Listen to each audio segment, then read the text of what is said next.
Video like जरूर कर लीजिए और ऐसे वीडियो लगातार फ्री में पाने के लिए चैनल को तुरंत सब्सक्राइब कर लीजिए और बेल आइकन को जरूर टैप कर लीजिए ताकि आगे भी सारे वीडियो आपको मिलते रहे। यूट्यूब में फॉलो करते हैं तो प्लीज ये वाला फ्री टेलीग्राम चैनल जरूर ज्वाइन कर लीजिएगा। सारे नोटिफिकेशन सारे अपडेट यहीं पे आते हैं, ध्यान रखिए। स्वागत है आपका सी सेट प्रिपरेशन के इस यूट्यूब चैनल पर। आज की इस क्लास में हम लोग आरओ री एग्जाम के लिए रीजनिंग के मॉक टेस्ट नंबर 18 का डिस्कशन करेंगे। इससे पहले की वीडियोस अगर आपने नहीं देखी है जिसमें हम लोगों ने 17 टेस्ट का डिस्कशन किया है तो प्लेलिस्ट में जाकर उन वीडियोस को ज़रूर देखिएगा। यह सीरीज आरओ के साथ साथ अन्य प्रतियोगी परीक्षाओं के लिए भी महत्वपूर्ण है। देखिए दोस्तों, आपको पता है कि आरओ के एग्जाम में 12 से 15 क्वेश्चन रीजनिंग के देखने मिलेंगे। अब ऐसा नहीं कि रीजनिंग के प्रश्नों को सॉल्व करने के लिए आप कोई स्टैंडर्ड बुक फॉलो कीजिए, ये करेंगे तो आपका टाइम यहाँ पर बर्बाद होगा। आपको क्या करना है, जितने भी PYQs हैं आप उन्हें सॉल्व कर लीजिएगा, आराम से आप प्रश्नों को हल कर पाएंगे, आपको कोई भी दिक्कत नहीं बनेगी। तो चलिए अब बढ़ते हैं आगे क्लास की ओर। देखिए, अगर आप आरओ की कंप्लीट और सिलेक्शन वाली तैयारी करना चाहते हैं तो आप टीम के पेड कोर्सेज को ज्वाइन कर सकते हैं। अगर आप पेड कोर्स के बारे में जानकारी प्राप्त करना चाहते हैं तो इसमें से किसी भी नंबर पर कॉल या फिर व्हाट्सएप कर जानकारी ले सकते हैं। अब हम लोग देखते हैं प्रश्नों को। देखिए, यहाँ पर पहला प्रश्न दिया है, उस विकल्प का चयन करें जो तीसरी नंबर से उसी तरह से संबंधित है जैसे दूसरा नंबर पहली संख्या से संबंधित है। पहली संख्या 215 है, इसका संबंध 125 से है। तो आपको बताना है कि 445 का संबंध किससे होगा। देखिए, 215 का संबंध 125 से कैसे, ये 21 को ऐसे क्रॉस कर दिया गया तो 12 बन गया और यहाँ पर 5 आ गया। अब आप देखिएगा 41 दिया ना, 41 को क्रॉस करेंगे तो 14 लिखा जाएगा और इसके बाद 5 जोड़ दीजिए, 145 विकल्प बी में है, ये इसका उत्तर हो जाएगा। अब देखिए अगला प्रश्न यहाँ पर दिया गया, प्रश्न संख्या दूसरा है, एक निश्चित कोड भाषा में 45, 86 और 93 को 36, 77, 84 के रूप में कोडित किया गया। तो आपको बताना है 74, 22 और 351 का कोड क्या होगा। देखिए पैटर्न क्या चल रहा है, 45 है, 45 के बाद 86 है, 86 के बाद 93 है। इसको लिखा कैसे गया, देखिए 45 को लिखा गया 36, इसके बाद 77 यहाँ पर लिखा गया और आगे आप देखेंगे तो यहाँ पर 84 लिखा गया। देखिए पैटर्न क्या चला, -1 +1, ये फिर से -1 फिर से +1, -1 +1, पैटर्न आपको मिल गया। -1 +1 का पैटर्न चल रहा है। अब इस प्रश्न में देखिए 74, 22, 351, इसे सॉल्व करना है। अब थोड़ा सा यहाँ पर एक चीज़ ध्यान दीजिएगा दोस्तों, इसका जो विकल्प दिया है यहाँ पर जितने विकल्प हैं सब गलत है। गलत क्यों, क्योंकि प्रश्न में 7 डिजिट्स है और जितने भी ऑप्शन दिए गए हैं उत्तर वाले इसमें 6 डिजिट है। तो आप पैटर्न आप यहाँ पर लगा सकते हैं, -1 +1 -1 +1 देखेंगे। देखिए यहाँ पर 6 हो जाएगा, 5 हो जाएगा, फिर 1, 1 के बाद 3, फिर 2, 6 और यहाँ पर 0। ये आपका आंसर बनेगा जो प्रश्न यहाँ पर दिया इसके हिसाब से। बाकी जो ऑप्शन है तो इसमें भाई कुछ न कुछ डेटा मिसिंग है।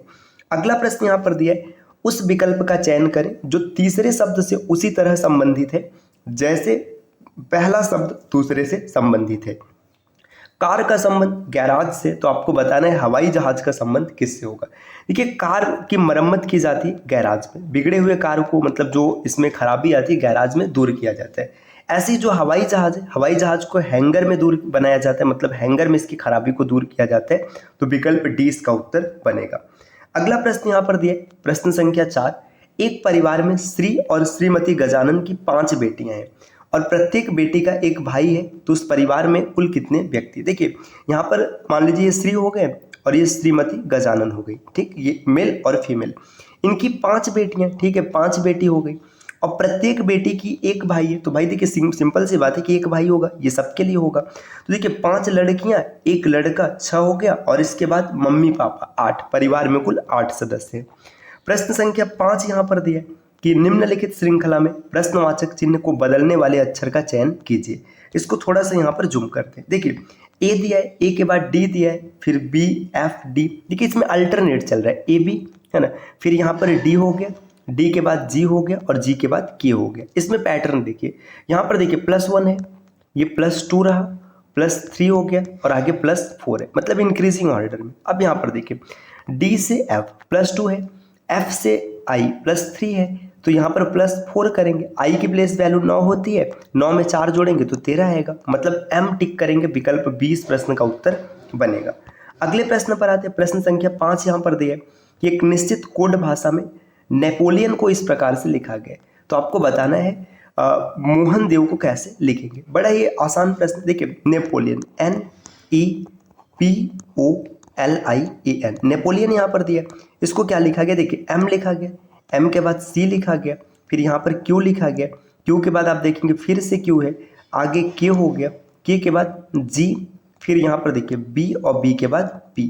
देखिए अब यहाँ पर पैटर्न क्या चल रहा है, ये देखिए -1 हो गया। अगर आप प्लेस वैल्यू को देखेंगे तो ये 14 है ना, यहाँ पर 13 हो गया, 5 है, 5C 3 हो गया, P की प्लेस वैल्यू 16 है, Q के लिए 17 हो गया, O की प्लेस वैल्यू 15 है, फिर से 17 हो गया, L की प्लेस वैल्यू 12 है और K के लिए 11, I की प्लेस वैल्यू 9 और G के लिए 7। फिर यहाँ पर देखिए 1 से 2 हो गया और 14 से 16 हो गया। देखिए पैटर्न बड़ा ही आसान सा है। देखिए -1 -2 +1 +2 -1 -2 और +1 +2, ये पैटर्न चल रहा है। तो देखिए मोहन देव में सबसे पहले -1 करेंगे तो M से जब 1 कम करेंगे तो L मिलेगा। L दो विकल्प में या तो ये सही होगा या तो ये सही होगा, बाकी ये दोनों तो सही नहीं हो सकते। फिर अगला देखिए O में अगर 2 माइनस करेंगे, O की प्लेस वैल्यू 15 होती, 15 में से 2 कम करेंगे तो 13 मिलेगा। इस कारण विकल्प C इसका उत्तर बन जाएगा। प्रश्न संख्या यहाँ पर 6 दिया है कि नीचे 4 शब्द दिए हैं और 3 एक जैसे एक अलग है, आपको बताना है कि इसमें से कौन सा अलग होगा। देखिए पानी फिल्टर, स्टडी टेबल, अलमारी और खाने की मेज। देखिए मेज, अलमारी और स्टडी टेबल ये फर्नीचर है, जबकि पानी फिल्टर फर्नीचर नहीं है, तो ये सबसे अलग हो जाएगा। प्रश्न संख्या 8 दिया है कि दिए गए समीकरणों को सही बनाने के लिए किन दो को यहाँ पर चेंज करना पड़ेगा। तो बहुत ही आसान सा प्रश्न। देखिए जैसे यहाँ पर दिया प्लस और माइनस, तो इन दोनों को चेंज करेंगे, यहाँ पर माइनस कर लेंगे और यहाँ पर प्लस कर लेंगे। अब इसको कैलकुलेट कीजिएगा, है ना, तो ये आप आसानी से कर सकते हैं। 4 ऑप्शन दिया है, इसको चेक कीजिएगा और बताइएगा इसका उत्तर क्या होगा। जैसे मैं एक करके दिखा देता हूँ। देखिए ये 560/80 लिखेंगे तो 7 आएगा, ठीक। अब प्लस को हमने माइनस कर दिया तो ये -90 हो गया, ठीक। फिर यहाँ पर देखिए गुणा है तो गुणा रहेगा, फिर 8 लिखेंगे और प्लस 38 और बराबर में 600। देखिए क्या ये बराबर आ रहा है? देखिए अगर आप देखेंगे तो 9 8 72 720 हो जाएगा, ये माइनस में रहेगा तो आंसर माइनस में आएगा, बराबर नहीं है, मतलब पहला ऑप्शन तो नहीं बनेगा। अब इन 3 में से कोई एक है, आप क्रॉस चेक कीजिएगा और बताइएगा इसमें से कौन सा होगा। आगे यहाँ पर देखिए प्रश्न संख्या 9 दिया है कि अक्षरों के 4 जोड़े दिए गए, इसमें से 3 एक जैसा और एक अलग है, तो आपको बताना है कौन अलग है। देखिए काइट, काइट को इस प्रकार से लिखा गया, फिरू को इस प्रकार से लिखा गया, आगे देखिए मेनी को ऐसे लिखा गया और लिख को इस प्रकार से लिखा गया। आपको बताना है कौन सबसे अलग है। देखिए यहाँ पर पैटर्न क्या है इसको समझिएगा थोड़ा। देखिए काइट में ना जो पहले पोजीशन पर था इसको लास्ट में कर दिया गया, F पहले पर था लास्ट में कर दिया गया, M पहले पर था लास्ट में कर दिया गया, लेकिन देखिए यहाँ पर L देखेंगे पहले पर था, इसको लास्ट में नहीं किया गया, तो यहीं से आपको उत्तर मिल गया। बाकी अगर आप देखेंगे तो सबसे अलग यही मिलेगा, तो विकल्प D उत्तर होगा। प्रश्न संख्या 10 यहाँ पर दिया कि उस विकल्प का चयन करें जो तीसरे से उसी प्रकार संबंधित है जिस प्रकार पहला दूसरे से। देखिए KLEN, देखिए K को यहाँ पर देखिए क्या किया गया, पहले E तीसरे पोजीशन पर था, इसको पहले पर रखा गया, तो पहले पर आप I रखेंगे। A देखिए K पहले से दूसरे पे चला गया तो यहाँ पर G रखेंगे, IG। अब या तो पहला सही होगा या तो दूसरा सही होगा। फिर देखिए E जो कि तीसरे फिर आगे देखिएगा यहाँ पर हम लोगों ने क्या किया, E को लिख लिया, K को लिख लिया, फिर तीसरे नंबर पर देखिए जो N था लास्ट में था तो इसको यहाँ पर रखा गया, तो यहाँ पर S रखेंगे। विकल्प B इस प्रश्न का उत्तर हो जाएगा। आगे बढ़ते हैं। प्रश्न संख्या 11 दिया कि देखिए यहाँ पर एक प्रश्न आकृति है, इसका मिरर इमेज आपको बताना है क्या बनेगा। बहुत ही आसान से, देखिए जब आप इसका मिरर बनाएंगे तो ऐसे हो जाएगा, ठीक। इसके बाद यहाँ पर ये चीज़ इस प्रकार से बनेगी, ये नीचे जाएगा ऊपर आएगा और फिर ये ऐसे यहाँ पर सेट होगा। तो देखिए पहला तो नहीं हो सकता, अब दूसरे वाले को देखिए दूसरा वाला भी नहीं हो सकता क्योंकि ये बड़ा वाला पोर्शन मिरर के पास है, तीसरे में उल्टा हो गया, चौथा ही सही हो जाएगा। आगे अगले क्वेश्चन को देखते हैं, 12 नंबर है कि इसमें से 3 एक समान है और एक अलग है, आपको बताना है कौन अलग है। 2197 13 का क्यूब है, 11 का क्यूब है और 12 का क्यूब है, लेकिन ये किसी संख्या का क्यूब नहीं है, तो विकल्प बी अलग हो जाएगा। प्रश्न संख्या 13 दिया है कि ये एक ओपन डाइस है, मतलब एक सीट है, इसको मोड़ करके डाइस बनाना है, आपको बताना है कि इसमें से कौन सा सही होगा। देखिए डाइस का एक बड़ा सिंपल सा नियम होता है कि जो अल्टरनेट फेसेस है वो एक दूसरे के अपोजिट होते हैं। यहाँ पर दिखाया भी क्या, ए के अपोजिट डी हो जाएगा, अच्छा लिखा भी गया है ना, बी के अपोजिट एफ हो जाएगा और सी के अपोजिट ई हो जाएगा। इसके बाद देखिए अगला रूल क्या है कि अपोजिट फेसेस को न तो एक साथ सामने रखा जा सकता है, मतलब न दिखाया जा सकता है, और न ही एक साथ छिपाया जा सकता है। इसमें देखिएगा ई और सी आपस में अपोजिट है लेकिन दिख रहा है, ये उत्तर नहीं होगा। ई सी यहाँ पर भी दिख रहा है, ये नहीं होगा। देखिए आगे देखेंगे तो यहाँ पर देखिए, इसमें देखिए क्या दिक्कत है, ए और सी ठीक है, बाकी बी भी ए बी सी ठीक है, और इसमें अगर देखेंगे तो एफ बी देखिए दिख रहा है, तो इस वजह से ये गलत हो गया।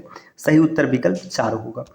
आगे आते हैं, अगला प्रश्न यहाँ पर दिया है, इस श्रृंखला को पूरा करना है, इसको जूम करते हैं। इसका स्मार्ट अप्रोच पता है क्या है? सबसे पहले आपको काउंट करना है कि इसमें कितने लेटर है। जैसे देखिए 1 2 4 5 3 8 9 3 12 4 16 16 है ना, तो अब इसको 4 4 के सीरीज में डिवाइड कर लीजिए। जैसे ये एक 4 हो गया, फिर दूसरा 4 है ना, इसके बाद तीसरा 4। अब देखिए इसमें कोई ना कोई समानता चलेगा, आपको ढूंढना है कि कौन सा समानता चल रहा है। देखिए आप देखेंगे यहाँ पर ए सी डी मतलब बी मिसिंग है, तो बी भर लीजिएगा, है ना। देखिए बी यहाँ पर डी मिसिंग है, डी भर लीजिए। यहाँ पर ए मिसिंग है और यहाँ पर सी मिसिंग है। देखिए चल क्या रहा है, ए बी सी डी हो गया, फिर यहाँ पे डी पे समाप्त हुआ तो डी से शुरू करेंगे, डी सी बी ए, फिर ए पे समाप्त हुआ तो ए बी सी डी, फिर डी सी बी ए, है ना। यहाँ पर बी रहेगा भाई, बी मिसिंग था, ये हो गया।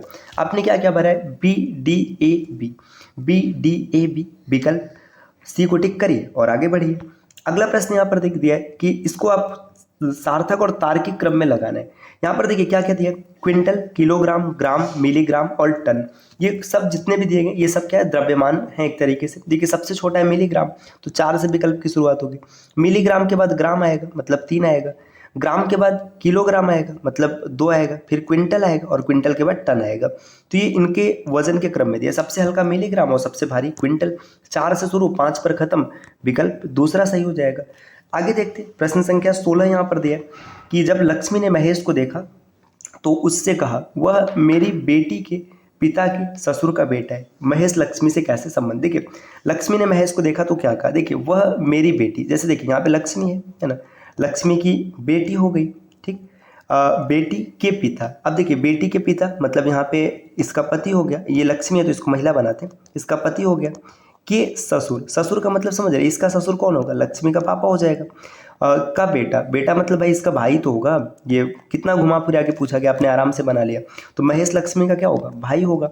प्रश्न संख्या 17 दिया कि इसमें आपको बताना है कि क्या आएगा प्रश्नवाचक चिन्ह के स्थान पर। 5 1 का 5, 5 3 15, 15 5 75, 75 गुणे 7 और इसमें 9 का गुणा करा दीजिएगा। 9 का गुणा कराएंगे तो 525 और गुणे 9 4725 आएगा, विकल्प तीसरा सही होगा। अच्छा तेज कैसे पता चला, 9 बचे 45 तो होता है और 25 तो वही 225 होता है, इस वजह से जल्दी पता चल गया। अगला प्रश्न यहाँ पर दिया सिलॉक्स का कि यहाँ पर एक कुछ 2 कथन दिए गए और निष्कर्ष दिया, आपको बताना है कौन सा सही। सभी देखिए इंग्लिश से बनाते हैं, ऑल स्क्वायर्स, जितने भी स्क्वायर्स है सब क्या है, सब रेक्टेंगल है, ठीक। ऑल रेक्टेंगल्स आर पॉलीगन, सब पॉलीगन है। कंक्लूजन देखिएगा, स्क्वायर इज नॉट, अगर स्टेटमेंट आपके पॉजिटिव और कंक्लूजन नेगेटिव तो हमेशा गलत होगा।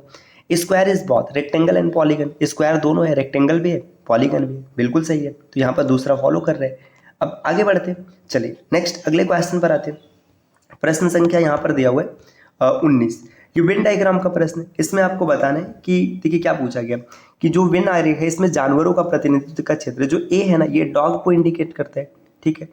जो बी है ये कैट को इंडिकेट करता है, जो सी है ये मछलियों को इंडिकेट करता है, जो डी है ये नेवले को इंडिकेट करता है ना, अब मंगूस इसको इंग्लिश में कहेंगे, है ना। जो ई है ये चूहे मतलब रैट को इंडिकेट करता है, जो एफ है ये खरगोश मतलब यहाँ पे रैबिट मान लेते हैं, है ना। अब इसमें क्या पूछा गया है, कौन सा क्षेत्र जो कुत्ता, मछली और नेवला, कुत्ता मछली और नेवला मतलब 3 आपको चाहिए। देखिए इसमें कुत्ता, मछली और नेवला, डॉग चाहिए, फिश चाहिए और साथ ही साथ क्या चाहिए आपको, चाहिए मंगूस। ये 3 को का नेतृत्व करना चाहिए, ये एरिया आपको चाहिए, है ना। और बाकी और चीज़ें नहीं चाहिए। तो देखिए एफ वाले दायरे को तो हम नहीं लिखेंगे, ठीक। इसके बाद यहाँ पर इसको भी नहीं लिखा जाएगा, इसको भी नहीं लिखा जाएगा, है ना।